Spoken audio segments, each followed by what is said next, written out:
Hello, ladies and gentlemen, whether you're listening from the wasteland or from the best little town beyond the deep blue sea. This is Fallout Rapture. And sorry I've been away for so long, folks, but I really haven't had a video that really intrigued me until now. We've escaped tonight season 4, and the most recent twist brought out by Joey Graceffa, which had most people wanting to have his head on a stick. I actually wanted to talk about what I believe what happened in episode 6. Why I agree with everyone else that'll be a no-death episode. The plot, and any twists that'll come about it. The first thing I would like to talk off about is our main baddie for this episode, the Gorgon. Or should I say, the former Society Against Evil member. If you remember in the trailer for episode 1, after episode 1 of season 4, you remember seeing a woman who looked like she was dressed up in Society Against Evil garbs, being punched by an unknown man. I believe we've identified the woman as the woman who plays the Gorgon, Amelia Stollel. As you can see from this picture, this is what she looks like without her makeup on. If you look at the girl from the trailer, it's way too uncanny.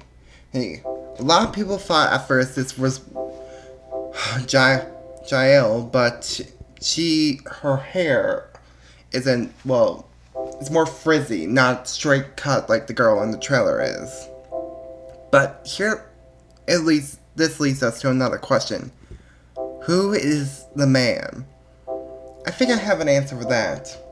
From what we've seen of the Society's actions, usually when they undertake missions, they send people in groups of 2 or 3, or when they're undercover, like Shane was, or unknown in the situation, a single person. In season 2, we saw 2 Society Against Evil members try to break the crown and try to go up against the sorceress. Where they are alive or not is unknown. But in season 3, we see Calliope, Ryu, and Jael arriving in Everlock trying to save the town, but unfortunately are too late. Which gives us sort of a basic mission dynamic of most of the Society's missions, which is usually 3 to 2 people group going in. My guess here is the man is actually the leader or higher rank member of the S.A.E. And him and the unknown, the Gorgon, both enter the Museum of the Dead trying to either take down the Collector or find something of hers. Unfortunately, the mission goes wary and either he betrays her or something else happens. But she is then captured and turned into Gorgon. But the man also may not be gone. I believe maybe the Collector may have transformed him into the Minotaur. Now, obviously, this is just a wild guess, but let's face it. If you had 2 members of the S.A.E., you wouldn't want any of them escaping. She made the Gorgon her right-hand, servant, and man, a mindless beast, to guard one of the jewel keys in their exhibits. We also could know that the Minotaur will also probably be featured this episode due to the fact of the Gorgon and him both be relating to Greek mythology. What I believe will happen this episode is that the Gorgon will kill the Minotaur so the guest can get the key. After sort of remembering, or the guest bring her to her senses after she remembers she was part of the S.A.E. Also along the plot, I believe this is the episode that Matthew Patrick and Nikita Dragoon come in, due to the fact of some particular clips. During the initial Escape the Night Season 4 trailer and the trailer after Episode 1, we see Nikita and Brentman both in a maze with the Minotaur, which would only happen in this episode due to the fact that it being the Greek exhibit. Second off, we also see when Brentman says that he's dying that Nikita and him are in a room where there's snake skin across the wall.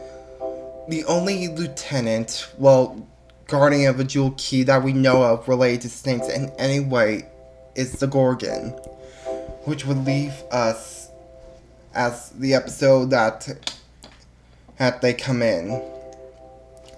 I also recently viewed Lena Moore's theories about what might happen in episode 6. One of her theories is that Matt and Nikita, or both of them, will die for the guests by the Pirates episode, or at least one of them by episode 7. I sort of disagree with this. Nikita, I can see it's possible she dies in episode 7, but Matt, however, we know survives until the Pirates episode. If you look right here, you can see a picture of Rosanna Pansino caught with her arm caught in what looks like a trap during the Pirates episode. However, there is one key feature. There was a person off-screen reaching over to help her, wearing a leather sword jacket or some other clothing item, but what the real kicker is the ring. No other person in the Escape the Night Season 4 cast is wearing a golden ring besides Pat. Heck, he was wearing it during Season 3. It's his wedding ring. Even during filming, he probably wouldn't take it off just to keep it with him. Another theory of Lena's was that Mortimer or the sorceress would sacrifice himself, which I don't believe will happen. The sorceress has a bigger plan at play here, and from the trailer clips, it looks like she is confronting the Collector and fighting her. And as for Mortimer, there's something else going on behind the scenes. For one, he was still released from his exhibit before the guests even found him for causing quote-unquote trouble. What trouble did he cause? And why is he the only person from Everlock, citizen-wise, here? Calliope isn't here, nor is anybody else. And he's not the major baddie like the sorceress, so why is he so important? What did he do to make the Collector not like him? What was the trouble he got in? And why was he already out of his exhibit and moving around? I believe Mortimer has a much more significant role to play this season than we think he is. By the way, there is one last thing I would like to discuss before we go. Proof that I think, or at least a reason why we suspect that Matt and Nikita are going to become contestants this season. Right before the show began, Joey Graceffa has made an announcement on Twitter that he was having an official screening of the season with all the cast members from Season 4. Nikita Dragoon tweeted him that asking if she was going to be she was not asking why she was not in the intro. He said that she's also not on the billboard, which he replied with, "It's hard being a winner."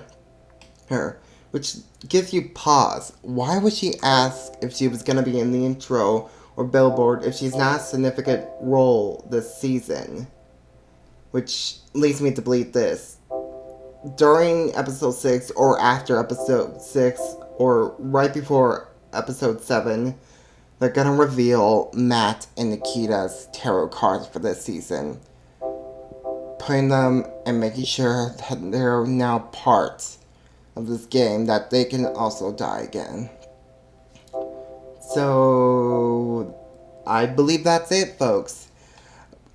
Before I go, I would like to say that I got some of this info and theories from other theories I've seen popping around YouTube. The link is in the description for those and go watch those videos and support them. Until next time, folks, where you listen to me from the Wasteland Capital or wherever you may live. This is Fallout Rapture wishing you a good day, good evening, good night, and goodbye. Toodaloo, folks.